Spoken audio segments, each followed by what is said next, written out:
মোৰ কাৰ্যকালত দায়িত্ব লোৱাৰ পিছত প্ৰায় 900 প্ৰতিনিধি এই কাৰ্যনিৰ্বাহকত উপস্থিত থাকিব।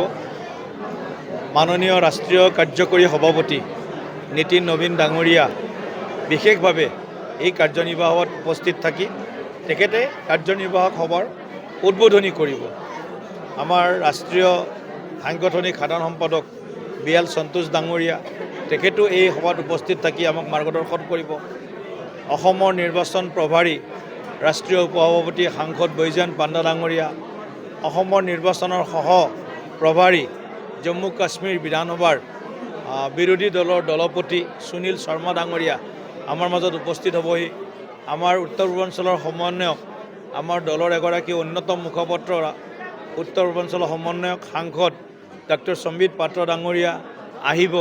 ইয়াৰ লগতে আমাৰ মাননীয় মুখ্যমন্ত্ৰী ডাঙৰীয়া পূৰ্ণ সময় এই কাৰ্যনিৰ্বাহকত থাকিব।